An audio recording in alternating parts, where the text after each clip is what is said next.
가난은 단순히 돈이 없는 상태를 의미하지 않는다. 그것은 서서히 그러나 확실하게 인간의 영혼을 잠식해 들어가는 소리 없는 포식자다. 처음엔 소중하게 여겼던 취미를 포기하게 만들고 그 다음엔 친구를, 그 다음엔 가족을, 그리고 마지막엔 나 자신마저 포기하게 만든다. 사람들은 가난이 불편할 뿐이지 부끄러운 게 아니라고 말한다. 하지만 그건 가난의 근처에도 가보지 못한 자들이 내뱉는 오만한 위로일 뿐이다. 나에게 가난은 매 순간 내 존재의 가치를 부정하고 내 자존심을 난도질하는 가장 잔인한 폭력이었다. 불과 1년 전만 해도 나의 세계는 찬란했다. 아빠의 사업은 거대한 성체 같았고 나는 그 성 안에서 보호받는 공주였다. 주말이면 백화점에서 명품 가방을 고르는 것이 일상이었고 방학이면 유럽의 고성을 거닐며 유학 계획을 세우는 것이 당연한 미래였다. 엄마의 다정한 목소리와 아빠의 든든한 등은 내 평화를 지탱하는 두 기둥이었다. 그러나 그 성체가 무너지는 데는 그리 오랜 시간이 걸리지 않았다. 아빠의 파산 소식은 마치 한여름의 벼락처럼 예고 없이 찾아왔다. 집안 곳곳에 빨간 압류 딱지가 붙던 날의 정적을 나는 생생히 기억한다. 내가 아끼던 그랜드 피아노 위에 붙은 그 차가운 종이 한 장이 내 유년 시절의 종말을 선언하고 있었다. 사람들은 돈이 없으면 집을 나가야 한다고 말하지만 진짜 비극은 집을 나가는 것이 아니라 내가 알던 세상이 나를 밀어내는 것이었다. 대학교 캠퍼스는 여전히 활기로 가득했다. 하지만 그 활기는 이제 나와 아무런 상관이 없는 타인의 축제였다. 가장 견디기 힘든 것은 매일 찾아오는 점심시간이었다. 오전 수업이 끝나고 강의실 문이 열리면 학생들은 약속이라도 한 듯 삼삼오오 모여 식당으로 향했다. 오늘 새로 생긴 파스타집 가볼까? 어제 거기 스테이크 진짜 맛있던데. 그 평범하고 활기찬 고민들이 나에게는 세상에서 가장 날카로운 가시가 되어 돌아왔다. 나는 그 무리에 섞일 수 없었다. 10,000원 한 장 내는 것이 버거워 메뉴판 앞에서 손을 떨게 될. 내 처참한 몰골을 단 한 사람에게도 들키고 싶지 않았다. 공강 시간이 되면 나는 도망치듯 기숙사로 향했다. 화려한 옷차림으로 캠퍼스를 누비는 동기들의 시선을 피해 뒷길로 돌아가는 내 발걸음은 늘 무겁고 비참했다. 텅 빈 기숙사 방, 차가운 침대 모서리에 걸터 앉아 나는 가방 구석에 숨겨온 삼각김밥을 꺼냈다. 500원짜리 생수 한 병과 1,000원짜리 김밥 하나. 그것이 한때 프랑스 요리를 즐기던 내 점심의 전부였다. 비닐을 벗길 때 나는 바스락거리는 소리는 텅 빈 방 안에서 유독 크게 울려 퍼졌다. 그 소리가 마치 내 자존심이 부서지는 소리 같아. 나는 꾸역꾸역 김밥을 입안으로 밀어 넣었다. 씹을수록 목이 메어왔지만 울음보다 먼저 터져나오는 것은 지독한 배고픔이었다. 물로 억지로 배를 채우고 다시 도서관으로 향할 때면 내 몸에선 가난의 냄새가 나는 것만 같았다. 땀 냄새와 눅눅한 기숙사의 공기, 그리고 저렴한 음식의 흔적들. 나는 남들이 내 가난을 눈치챌까봐 한여름에도 과자매 지퍼를 턱 밑까지 바짝 끌어올렸다. 그 두툼한 남색 과잠은 내 신분을 증명하는 유일한 껍데기이자 무너진 내 자존심을 감추는 최후의 방패였다. 그러나 방패조차 버티지 못하는 순간이 왔다. 학과 사무실에서 걸려온 전화 한 통이었다. 이서윤 학생, 이번 학기 등록금이 아직 미납입니다. 다음 주 월요일까지 입금 확인 안 되면 학칙에 따라 제적 처리될 예정입니다. 벌써 세 번째 경고인 거 아시죠? 직원의 건조하고 사무적인 목소리는 내 마지막 숨통을 조였다. 전화를 끊고 난 뒤 나는 도서관 화장실 칸 안에 숨어 소리 없이 울었다.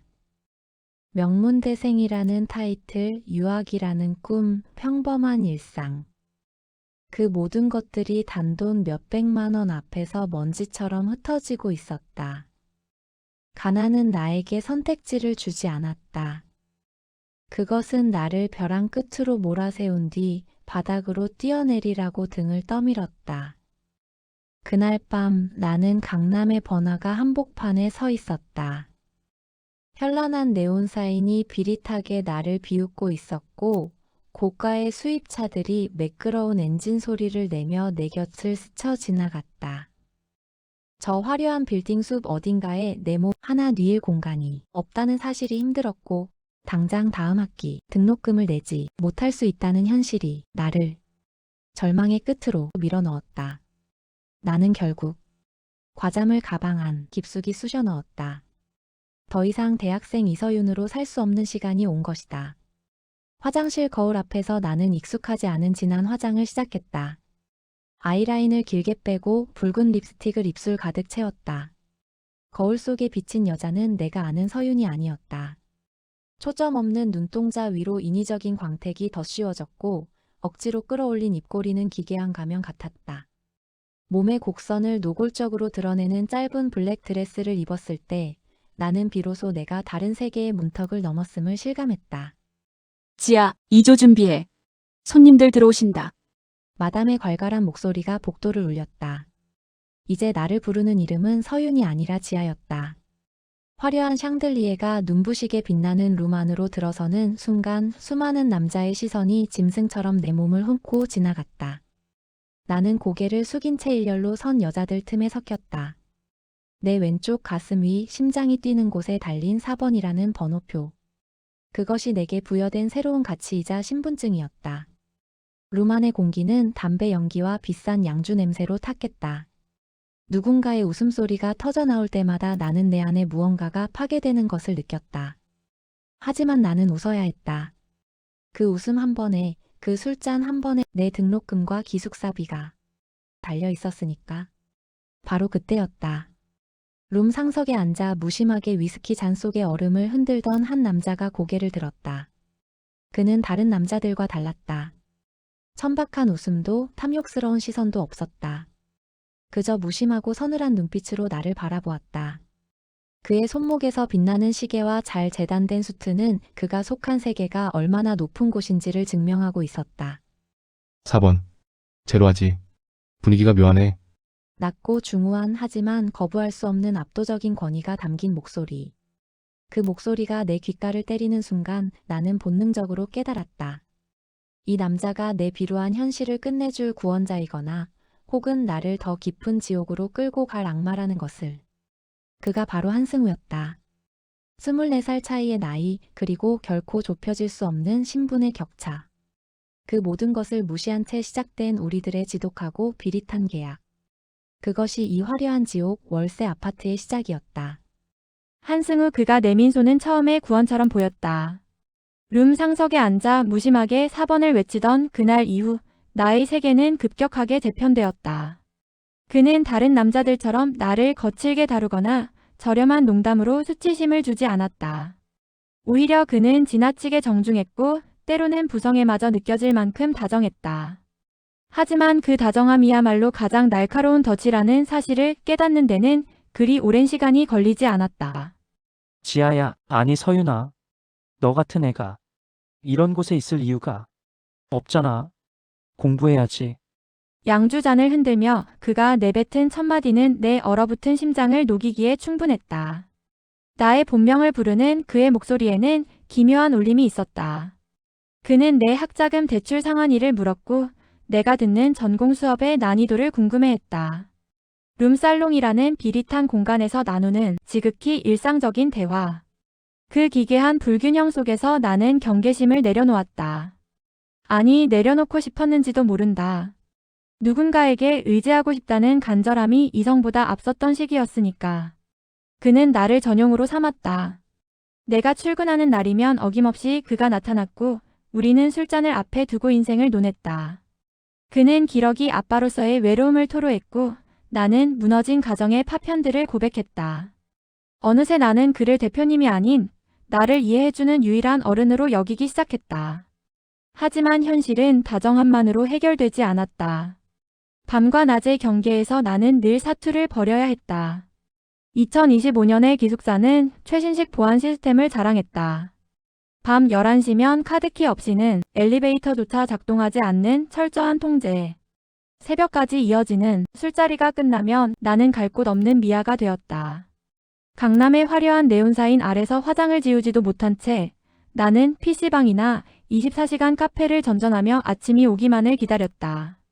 차가운 새벽 공기가 내 얇은 홀복 사이를 파고들 때면 내가 선택한 이 길의 무게가 온몸으로 전해졌다. 새벽 6시. 기숙사 정문의 스마트 락이 해제되는 소리는 나에게 또 다른 하루의 시작이자 지독한 위장의 시작이었다. 나는 과잠의 지퍼를 턱 밑까지 올리고 가방을 가슴팍에 꼭 껴안은 채 복도를 걸었다. 4인 1실로 구성된 우리 방은 화이트 톤의 깔끔한 가구와 수납 공간이 잘 짜인 현대적인 공간이었다. 하지만 그 효율적인 공간 배치는 역설적으로 숨길 곳 하나 없는 노출을 의미했다. 3명의 룸메이트는 각자의 2층 침대 겸 책상 유닛에서 잠들어 있었다. 나는 숨을 죽이고 발끝으로 걸어 들어갔다. 혹시라도 내 몸에 밴 진한 담배 연기와 양주 냄새가 공기청정기 필터를 거치기도 전에 누군가의 코끝에 닿지는 않을지, 짙은 화장을 한 내 얼굴이 스마트 전등의 미세한 불빛에 들키지는 않을지 두려움이 엄습했다. 룸메이트들의 태블릿 PC에서 새어나오는 충전 중인 불빛들, 규칙적인 가습기 소리는 평범한 일상을 성실하게 살아내는 자들의 리듬 같아 가슴이 쓰렸다. 나는 좁은 사다리를 타고 올라가 암막 커튼을 치고 나서야 짧은 한숨이 새어나왔다. 그 비좁지만 깔끔한 철제 프레임 위에서 나는 지하를 죽이고 다시 서윤으로 돌아가려 했었다. 힘들지? 아침마다 도둑처럼 기어 들어가는 거 말이야. 어느 날 밤 승우가 내 손을 잡으며 말했다. 그의 손은 따뜻했고 목소리는 걱정으로 가득했다. 그리고 그는 주머니에서 검은색 카드키 하나를 꺼내 테이블 위에 놓았다. 강남역 근처에 내가 비워둔 오피스텔이 하나 있어. 학교랑도 가깝고 보안도 철저해. 거기서 편하게 지내면서 공부만 해. 룸메이트들 눈치 볼 필요도 없고 통금 걱정도 없잖아. 생활비는 매달 부족하지 않게 보내주마. 그것은 제안이 아니라 구원이었다. 적어도 그때의 나에게는 그렇게 느껴졌다. 사인이 부대끼는 공간에 보이지 않는 감시, 새벽마다 겪어야 했던 수치스러운 잠입, 그리고 언제 들킬지 모른다는 불안감. 그 모든 비루한 현실을 단번에 지워줄 마법의 열쇠. 나는 떨리는 손으로 그 카드키를 집어들었다. 그 순간 내 영혼의 소유권이 누구에게로 넘어갔는지 나는 미처 깨닫지 못했다. 강남 한복판 30층 높이의 고층 오피스텔은 화려했다. 현관문을 열고 들어선 오피스텔은 지나치게 매끄러웠다. 모든 가구는 빌트인으로 벽면에 매립되어 있어 마치 사람이 사는 곳이 아니라 잘 꾸며진 모델하우스 같은 서늘함을 풍겼다. 수납장, 냉장고, 책상까지 모두 벽 속에 숨겨진 그 공간에서 유일하게 존재감을 드러내는 것은 방 한복판을 차지한 거대한 침대였다. 서윤아, 다른 건 몰라도 침대만큼은 최고급이어야 해. 내가 직접 누워보고 고른 거야. 그는 빌트인으로 짜인 좁은 공간에 굳이 킹사이즈를 넘어서는 육중한 침대를 밀어 넣었다. 화이트 톤의 원룸 안에서 그 침대는 마치 거대한 섬처럼 군림했다. 처음엔 나를 위한 배려라고 생각했다. 하지만 이내 깨달았다. 그 침대는 나를 위한 안식처가 아니라 그가 올 때마다 나를 눕히고 소유하기 위한 그만의 전용석이었다. 방의 절반 이상을 차지한 그 거대한 가구는 이 오피스텔의 진짜 주인이 누구인지, 그리고 내가 이곳에서 수행해야 할 역할이 무엇인지 노골적으로 증명하고 있었다. 우리의 계약은 명확했다. 월 4회 그가 원하는 시간에 내가 그의 파트너가 되어주는 것. 그는 내가 여전히 룸살롱에 출근한다는 사실을 알고 있었다. 오히려 그는 그 사실을 즐기는 듯 했다. 내가 다른 남자들의 시선을 견디며 술을 따르다 돌아와 오직 자신만이 허락된 이 은밀한 방에서 옷을 벗을 때 그는 묘한 정복감을 느끼는 듯 보였다. 지아야, 아니 서윤아. 오늘 업소에서 별일 없었어? 누가 너 괴롭히진 않았고? 그는 침대에 비스듬히 기대어 앉아 내가 밖에서 묻혀온 비릿한 향수 냄새와 담배 연기를 맡으며 짐짓 다정하게 물었다. 하지만 그 다정함은 서서히 내 숨통을 죄어오는 투명한 밧줄이 되었다. 300만 원이라는 돈은 내 현실의 구멍을 메우기엔 턱없이 부족했기에 나는 그에게서 완전히 벗어날 수 없었고 그는 그 사실을 누구보다 잘 알고 있었다. 그는 내가 가난에 허덕일수록 자신의 가치가 올라간다는 것을 아는 영악한 포식자였다. 그는 수시로 전화를 걸어 내 위치를 확인하기 시작했다. 지금 학교야. 수업은 끝났을 시간인데. 처음엔 그것이 배려인 줄 알았다. 하지만 어느 날 그는 내 핸드폰의 보안 프로그램이라며 앱 하나를 설치해 주었다. 그것은 실시간 위치 추적기였다. 내가 강의실에 있는지, 편의점에 있는지, 혹은 그가 모르는 누군가를 만나는지 그는 손바닥 보듯 알고 있었다. 서윤아, 오늘 점심에 학교 근처 카페에 오래 있더라. 누구랑 있었어? 내가 너 공부에만 집중하라고. 이 방까지 얻어준 거 잊었어? 그의 목소리는 여전히 부드러웠지만 그 안에 담긴 독점욕은 서슬퍼런 칼날 같았다. 그는 내가 친구를 만나는 것도 동기들과 스터디를 하는 것도 원치 않았다. 그는 내가 오직 그가 만들어 놓은 이 화이트 톤의 유리 상자 안에 박제된 인형처럼 머물며 그가 예약한 월 사회의 시간만을 기다리길 바랐다. 오피스텔의 통유리창은 외부로부터 나를 단절시키는 투명한 벽이었고 그가 사준 명품 가방들은 나를 구속하는 화려한 죄수복이었다. 나는 그가 주는 돈으로 백화점 1층에 화장품을 샀지만 정작 그 화장을 하고 나갈 곳은 그의 룸이나 이 좁은 오피스텔 뿐이었다. 나는 학교에서도 서서히 유령 같은 존재가 되어갔다. 친구들이 오늘 같이 저녁 먹을래? 라고 물을 때마다 나는 핸드폰 속 위치 추적기를 떠올리며 고개를 저었다. 어느 밤 계약된 만남의 시간이 아님에도 그는 예고 없이 문을 열고 들어왔다. 거실 한복판에 서 있는 나를 짐승 같은 눈빛으로 흘러내리던 그는 바닥에 놓인 내 과잠을 발로 툭 치며 말했다. 서윤아, 이제 이 옷도 지겹지 않아? 굳이 그 좁아터진 강의실에서 애들이랑 부대끼지 않아도 내가 다 해줄 수 있는데 넌 왜 자꾸 밖으로 돌려고 할까? 그는 내 턱을 잡아 올리며 묘한 미소를 지었다. 내가 널 샀어. 네 시간의 일부를 샀고 이 공간을 샀지. 하지만 조만간 네 인생 전체를 사게 될 것 같아. 넌 결국 나 없이는 아무것도 못하게 될 테니까. 그의 손이 내 목덜미를 타고 내려올 때 나는 본능적으로 깨달았다. 이 원룸형 오피스텔은 시작일 뿐이라는 것을. 그는 내 가난을 먹이 삼아 조금씩, 아주 조금씩 내 영혼의 영토를 넓혀가고 있었다. 그는 나를 온전히 자신의 것으로 만들기 위해 나의 일상을 무너뜨리고 나를 고립시키고 있었다. 나는 바닥에 떨어진 과잠을 물끄러미 내려다보았다. 한때는 저 옷을 입고 더 나은 미래를 꿈꿨다. 하지만 이제 저 옷은 주인을 잃은 허물처럼 보였다. 나는 천천히 승우가 선물한 실크 가운을 걸쳤다. 이것이 나의 제일화 비릿한 계약의 시작이었다. 24살 차이. 승우가 자신을 위해 채워넣은 거대한 침대, 그리고 내 발목을 붙잡은 위치 추적 앱. 나는 강남 한복판에 고립된 섬에서 나를 조금씩 먹어치우는 남자의 집착을 견디며 이 지옥 같은 연극을 계속해야 했다. 비릿한 야경 속에서 나는 조용히 입술을 깨물었다. 이제 돌아갈 길은 없었다. 나의 이름은 영원히 2조 4번 지하로 박제되어 그의 다음 방문만을 기다리는 소유물이 되어가고 있었다. 자유의 크기가 공간의 넓이와 비례한다고 믿었던 시절이 있었다. 강남역 근처의 작은 오피스텔을 정리하고 승우의 회사 사옥이 창밖으로 바로 내려다 보이는 초호 아파트로 나를 이사시켰을 때 나는 그것이 더 깊은 사랑의 증거라고 착각했다. 하지만 30층 높이의 이 매끈한 유리 상자는 안락한 보금자리가 아니었다. 그것은 가장 값비싼 짐승을 가두기 위해 현대적 미학으로 설계된 고층 우리였다. 이사 온 뒤 승우의 방문은 예고 없이 그리고 더 빈번해졌다. 그는 마치 자기 집 안방을 드나들듯 내 일상을 헤집어 놓았다. 점심시간 그 짧은 틈에도 집으로 들어와 식어버린 내 침대에 자신의 흔적을 남기고 가거나 회의 중간에 전화를 걸어 거실 구석에 설치된 홈캠을 통해 내가 무엇을 하는지 확인했다. 서윤아, 왜 자꾸 창밖만 보고 있어? 오빠 생각하는 거야? 스피커를 통해 흘러나오는 그의 목소리는 다정했지만 그 안에는 단 1초의 공백도 허용하지 않겠다는 포식자의 집요함이 박혀 있었다. 공간은 3배나 넓어졌으나 내가 숨을 쉴 수 있는 사각지대는 단 한 뼘도 남지 않았다. 그의 집착은 언제나 보호라는 이름의 가스라이팅으로 시작되었다. 세상이 험하니까 내가 어디 있는지 알아야 내 마음이 놓여. 그간의 핸드폰에 직접 설치해준 보안 앱은 실시간으로 나의 위도와 경도를 그에게 전송하는 전자발찌와 다름없었다. 강의실에서 교수님의 목소리에 집중하려 할 때마다 주머니 속에서 진동하는 불쾌한 박동. 화면을 확인하지 않아도 알 수 있었다.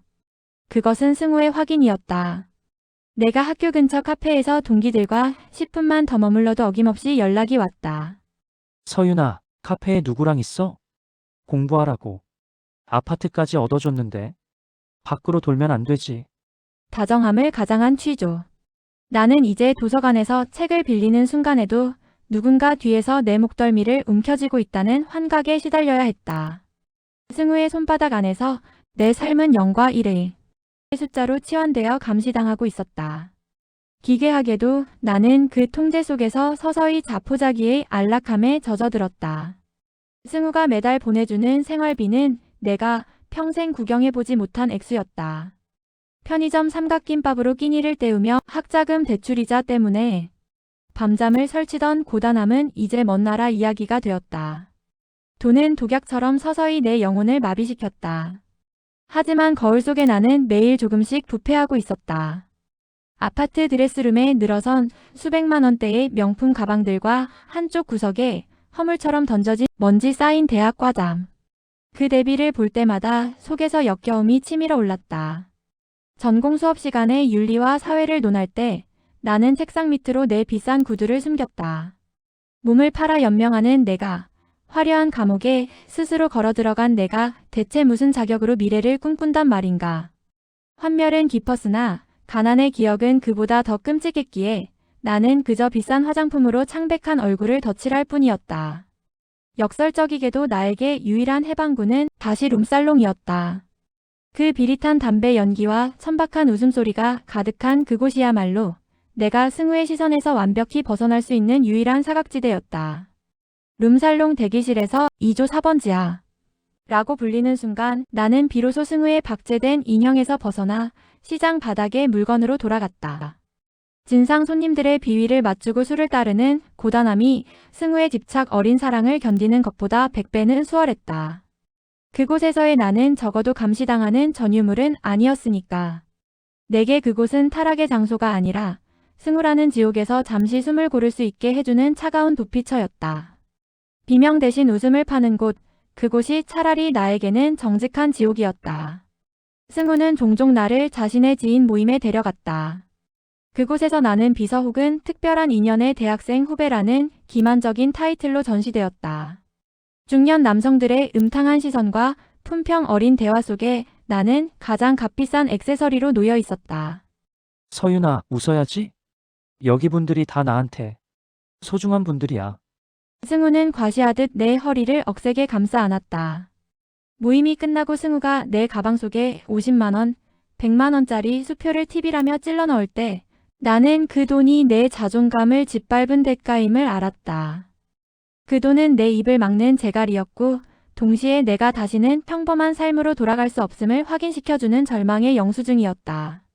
방학을 핑계로 도망치듯 고향으로 내려왔다. 흙냄새 나는 마당과 엄마의 거친 손마디를 보며 나는 다시 서윤이 되고 싶었다.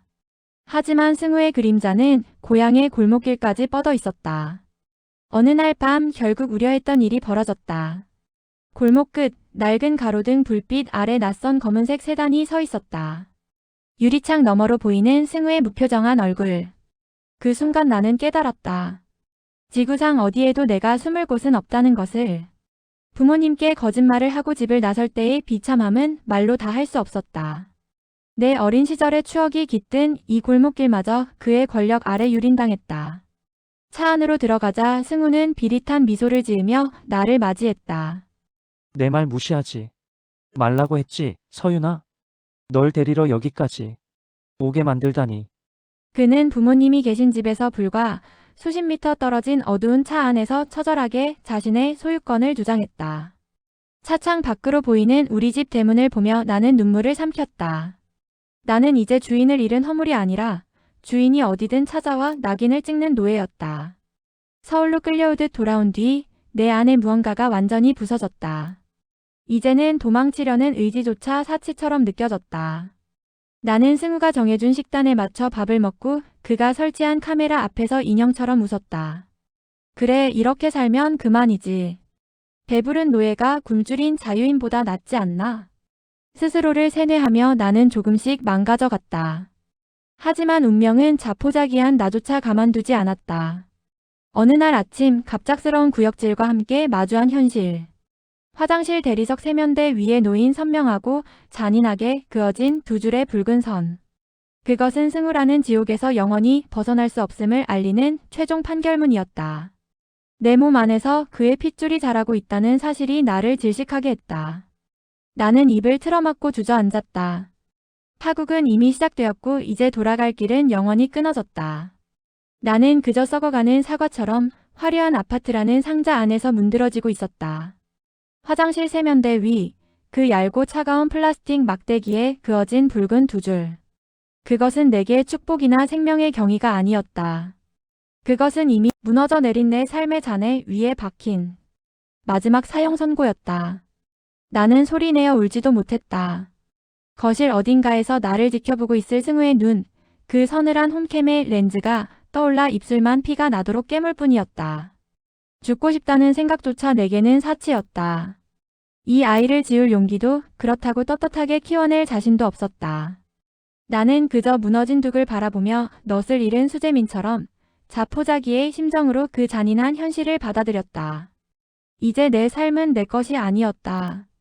아니, 애초에 이 아파트에 들어온 순간부터 나는 내 삶의 소유권을 승우에게 양도했음을 이 선명한 붉은 선들이 비웃으며 증명하고 있었다.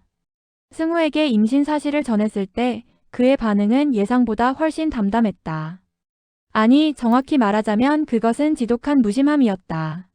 축복의 말도 당혹스러운 분노도 출산에 대한 그 어떤 구체적인 언급도 없었다.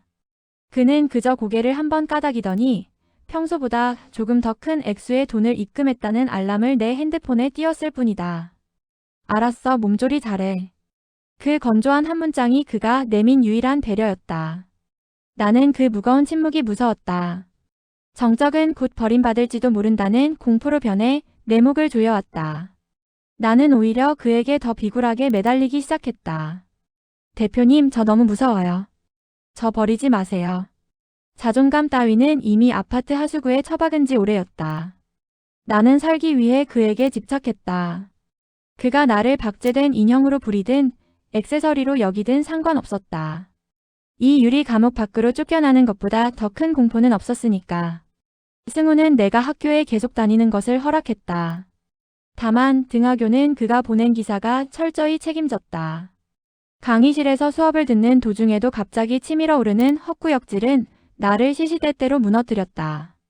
화장실로 달려가 신물이 올라올 때까지 속을 개어낼 때마다 나는 내 몸속에서 자라나는 그 기괴한 생명을 실감하며 묘한 안도감을 느꼈다. 적어도 이 아이가 있는 동안은 그가 나를 찾을 이유가 있을 것이라는 비참한 위안이었다.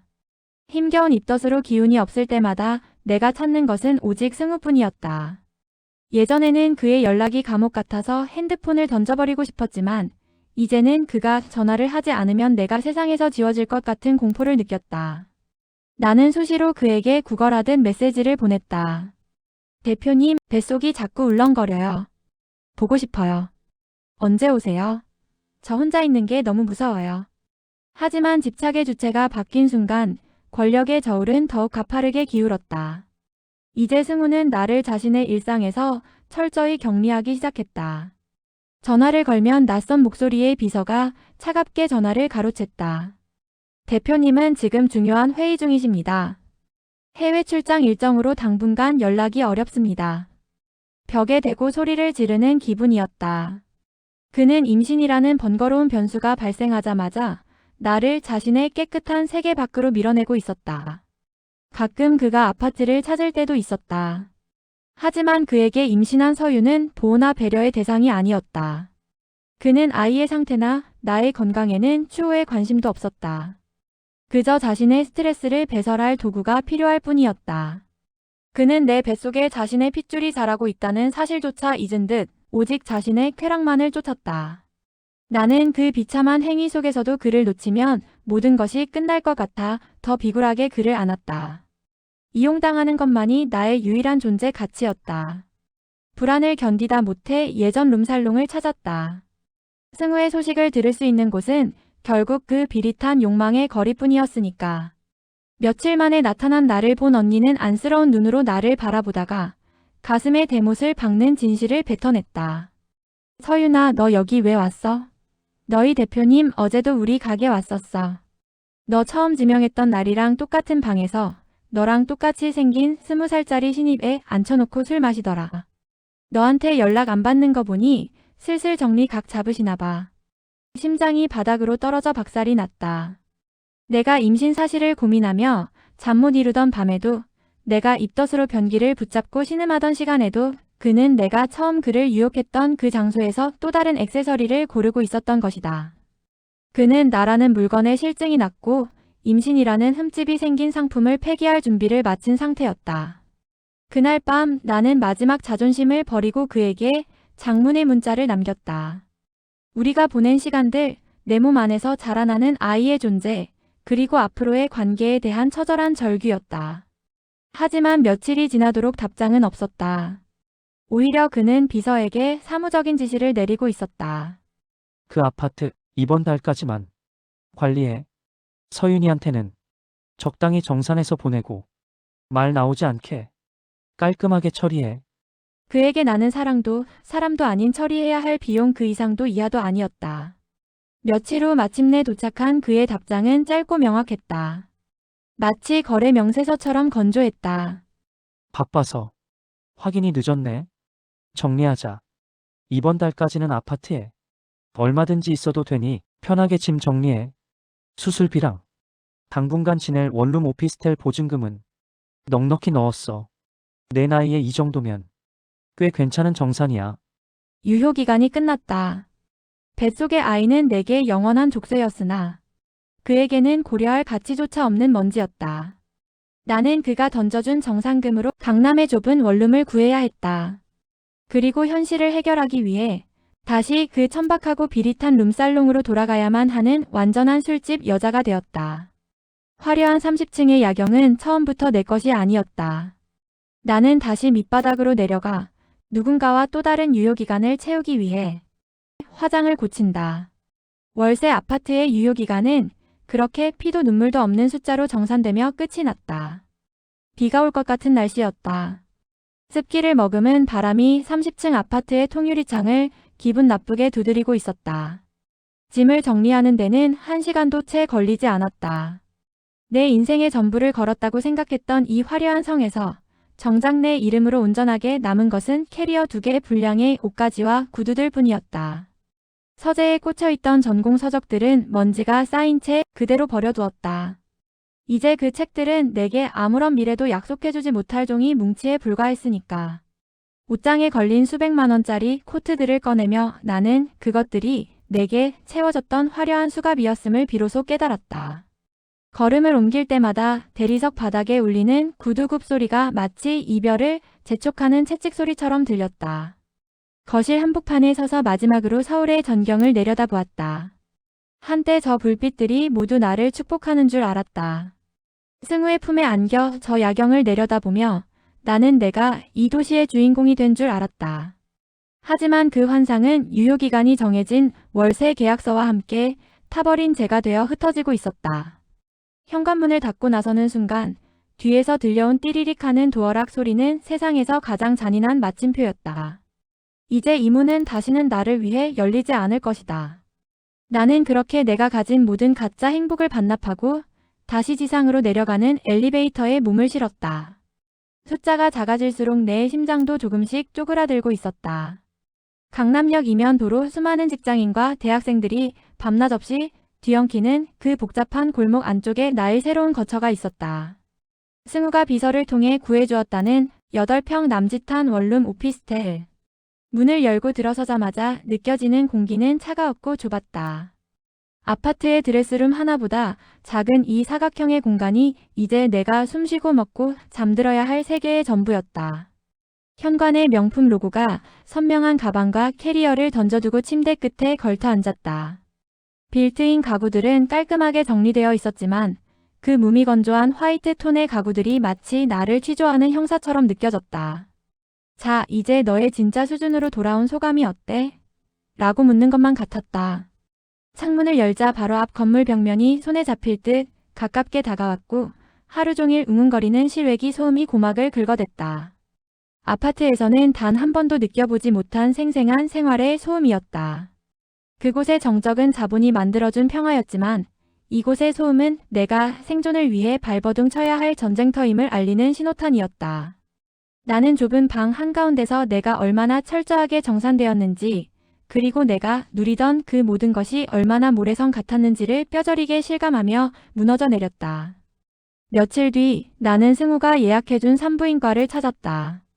병원으로 향하는 택시 안에서 나는 차창 밖으로 흐르는 풍경을 멍하니 바라보았다. 내 뱃속에는 미세하게나마 생명의 박동이 느껴지는 것만 같았다. 아니, 어쩌면 그것은 살고 싶다는 나의 무의식이 만들어낸 환청이었을지도 모른다. 대기실에는 행복한 미소를 지으며 배를 쓰다듬는 예비 부부들이 가득했다. 그들 사이에서 나는 모자를 깊게 눌러쓰고 죄인처럼 고개를 숙였다. 수술대에 올랐을 때 차가운 금속의 감촉이 등에 닿는 순간 나는 비로소 깨달았다. 나는 아이를 지우는 것이 아니라 나 자신의 마지막 인간다운 조각을 도려내고 있다는 것을. 마취 기운이 퍼지며 의식이 흐릿해질 때 나는 마지막으로 승우의 얼굴을 떠올렸다. 다정하게 웃으며 내 턱을 개고 공부만 해. 나머진 내가 다 알아서 할게라고 속삭이던 그 남자의 목소리. 그 달콤한 가스라이팅이 나를 이 차가운 수술대까지 끌고 온 동력이었음을 나는 잠들기 직전에 찰나에 깨달았다. 수술을 마치고 돌아온 원룸은 지독하게 고요했다. 배 속은 텅 비어버렸고 그 허공은 채워지지 않는 죄책감과 자기 혐오로 빠르게 차올랐다. 나는 불도 켜지 못한 채 차가운 바닥에 웅크리고 앉아 떨었다. 배를 쥐어짜는 통증보다 더 아픈 것은 이 모든 일을 겪으면서도 여전히 승우의 연락을 기다리고 있는 나의 비참한 본능이었다. 서윤아, 넌 정말 구제불능이야. 나는 어둠 속에서 나 자신을 끊임없이 난도질했다. 그때였다. 일주일 동안 단 한 번의 진동도 없던 핸드폰이 날카로운 울음을 터뜨렸다. 승우였다. 심장이 입 밖으로 튀어나올 것만 같았다. 나는 마지막 기대를 품고 떨리는 손가락으로 메시지를 확인했다. 잘 지내니? 또는 미안하다라는 말을 바랐던 것은 아니었다. 그저 내가 아직 살아있음을, 그에게 조금은 의미 있는 존재였음을 확인받고 싶었을 뿐이다. 하지만 화면에 뜬 글자들은 나의 그 가냘픈 희망을 처참하게 짓밟았다. 비서통에서 잘 정리됐다는 이야기 들었어. 고생했다. 보내준 돈으로 충분히 쉬면서 잘 지내라. 그동안 즐거웠어. 문장의 마침표가 찍히는 순간 내 안에 무언가가 완전히 부서져 내렸다. 잘 정리됐다는 말.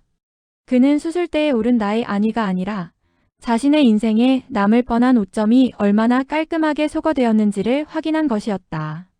비즈니스 파트너에게 보내는 계약 종료 통보보다 더 건조하고 무심한 말. 동시에 도착한 은행 입금 알림은 더욱 잔인했다. 정상금이라는 이름으로 입금된 거액의 숫자들. 그 숫자는 내 아이의 목숨값이었고 내 청춘의 유효기간에 대한 정산서였으며 다시는 그에게 연락하지 말라는 강력한 금지 명령이었다. 그는 돈으로 나의 슬픔을 샀고 나의 비명을 샀으며 나의 존재 자체를 정산해버렸다.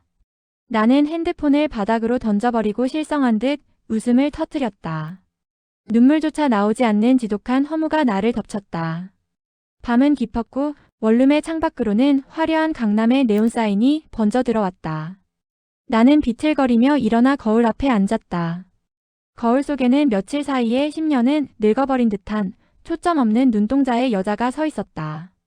수척해진 뺨과 핏기 없는 입술. 나는 승우가 사주었던 최고급 화장품들을 꺼냈다. 그가 내 피부를 어루만지며 좋아했던 그 향기와 질감들. 나는 떨리는 손으로 파운데이션을 펴 발랐다. 깊게 파인 눈가에 다크서클을 지지기듯 지우고 창백한 뺨에 인공적인 생기를 불어넣었다. 그리고 마지막으로 피처럼 붉은 립스틱을 입술에 덧칠했다. 거울 속의 여자가 서서히 변해갔다. 승우의 사랑을 갈구하던 순진한 여대생 서유는 죽었다. 이제 남은 것은 돈을 위해 웃음을 팔고 차가운 정산의 논리를 몸으로 익힌 지아뿐이었다. 이서윤, 정신 차려. 넌 이제 다시 지아야. 나는 스스로에게 낙인을 찍으며 홀복을 꺼내 입었다. 노출이 심한 검은색 원피스는 이제 내게 가장 익숙한 전투복이었다. 나는 승우가 정산해준 그 비싼 가방을 들고 문을 나섰다. 복도의 형광등이 지직거리며 깜빡였다. 나는 그 빛을 뒤로하고 다시 그 비릿한 담배 연기와 가짜 웃음이 가득한 밤의 전쟁터로 향했다. 30층 아파트에서의 꿈은 끝났다. 이제는 생존이라는 이름의 긴 밤이 시작되고 있었다. 강남의 밤은 유난히도 변함이 없었다. 내가 30층 아파트의 통유리창 너머로 내려다보던 그 눈부신 불빛들은 사실 누군가의 비명과 욕망을 태워올린 불꽃이었다는 것을 나는 이제야 뼈저리게 실감했다. 다시 돌아온 룸살롱 포르투나의 대기실 입구. 6개월 전 승우를 만나 잠시 멈췄던 내 시간이 다시 비릿한 담배 연기와 양주 냄새 속으로 빨려 들어가고 있었다. 승우와의 관계는 철저히 비밀이었다. 그 누구에게도 작별 인사를 하지 않았고 은퇴를 선언하지도 않았다. 그저 지아라는 이름이 지명부에서 조용히 사라졌을 뿐이었다. 그리고 오늘 나는 마치 어제도 출근했던 사람처럼 무표정하게 거울 앞에 앉았다. 언니들은 나를 향해 묘한 눈길을 보냈지만 이 바닥에 생리상 깊게 묻지 않았다. 누군가 사라졌다가 다시 나타나는 것은 결국 그가 기댔던 행운의 유효기간이 끝났음을 의미한다는 걸 모두가 알고 있었으니까. 거울 속에 비친 내 얼굴 위로 승우가 사주었던 최고급 파운데이션을 펴 발랐다. 수술 후유증으로 푸르스름하게 죽어버린 피부색과 눈가에 다크서클을 감추기 위해 나는 평소보다 더 두껍고 견고한 가면을 덧칠했다. 거울 속 여자는 더 이상 대학생 서윤이 아니었다. 30층의 꿈을 정산당하고 다시 시장에 나온 쓸모를 재평가받아야 하는 중고 물건 지아였다. 마담 언니는 내 수척해진 분위기가 오히려 사연 있는 여자 같아 보인다며 만족해했다. 첫 테이블을 위해 복도를 지나던 찰나였다. 반쯤 열린 1번 VIP룸 문틈 사이로 익숙한 웃음소리가 새어나왔다. 나는 발등에 못이 박힌 듯 그 자리에 얼어붙었다. 승우였다. 한 번도 잊은 적 없는, 아니 잊을 수 없는 그 목소리가 문틈 너머에서 들려오고 있었다. 나는 숨을 죽이고 아주 잠깐 안을 들여다보았다. 승우는 예전과 다름없는 포마드 헤어와 흐트러짐 없는 수트 차림으로 소파 깊숙이 기대어 앉아 있었다. 그리고 그의 옆에는 내가 처음 그를 만났을 때 입었던 것과 소름 끼치도록 비슷한 스타일의 하얀 레이스 원피스를 입은 앳된 아이가 앉아 있었다. 그는 여자의 턱을 다정하게 꿰고 무언가 속삭이고 있었다. 그 다정한 눈빛, 그 부드러운 손길. 불과 한 달 전까지 내 것이었던 그 모든 풍경이 다른 누군가에 의해 완벽하게 재현되고 있었다. 승우에게 우리는 사람이 아니었다. 유효기간이 지나면 폐기하고 다시 규격에 맞춰 갈아 끼우는 소모품일 뿐이었다.